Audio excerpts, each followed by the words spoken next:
চলো তোমাদের সাথে আজকে ড্রাই ফ্লাওয়ার দিয়ে একটা ইফতার রেসিপি শেয়ার করি।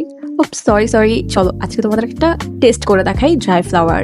আর সেটা হলো আজকে পুরো 24 ঘন্টা পর এই ফুলগুলো একটা টেস্ট তোমাদেরকে শো করব। তো এখানে দেখা যাচ্ছে দুইটা বোল নিয়ে নিয়েছি, সাথে হচ্ছে ফুলগুলোকে ভিজিয়ে রেখেছিলাম। পুরো 24 ঘন্টা পরে এই আনকাট ভিডিওটা নিয়ে হাজির হলাম। তো যেটা হয়েছে যে যখন তোমরা ড্রাই ফ্লাওয়ারটা নাও এবং রেজিনের কাজটা শুরু করো, তখন অনেক সময় একরকম কালার থাকলেও কালারটা কিন্তু চেঞ্জ হয়ে যায়, কালার উঠে যায়। মানে হলো যখন আমরা ফুলের কাজ করি রেজিন দিয়ে, তখন কিন্তু অনেক সময় দেখা যায় আমরা কাজ করার সময় ফুলের কালারটা উঠে যায়, কালারটা থাকে না। কিন্তু এইটা কিন্তু একদমই এরকম না। দেখো লাল কালার যেটা টিপ সেটা কিন্তু একদম রেড। অ্যান্ড এইখানে কিন্তু যেই কয়টা কালার ছিল আইস সুদিং, প্রত্যেকটা কালার ভিজিবল, প্রত্যেকটা কালারই দেখা যাচ্ছে অ্যান্ড খুব স্পষ্টভাবেই কালারগুলো রয়ে গিয়েছে। আর যদি আমি পাশের বইটাতে দেখি, ওইখানেও কিন্তু সেম অবস্থা।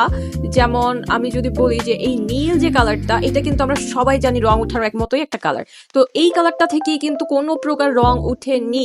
প্লাস এই রেড কালার পাতাটা থেকেও কিন্তু কোনো প্রকার রং উঠেনি। আমাদের এই ফুলগুলোর এইটাই বৈশিষ্ট্য যে আলহামদুলিল্লাহ যারা কাজ করেছে খুব ভালো ভালো রিভিউ আছে। অ্যান্ড মাশাআল্লাহ ফুলগুলো এত সুন্দর। আমরা যখন রেজিন দিয়ে কাজটা করেছি তখন কিন্তু খুব ভালো ফিডব্যাক পেয়েছি আলহামদুলিল্লাহ। তোমরা যারা এখনো এই ফ্লাওয়ারগুলো নিয়ে ট্রাই করোনি, ঝটপট অর্ডার করে ফেলো, একদম কিন্তু স্টক লিমিটেড। তো অর্ডার করতে চাইলে ঝটপট ইনবক্স করে ফেলো।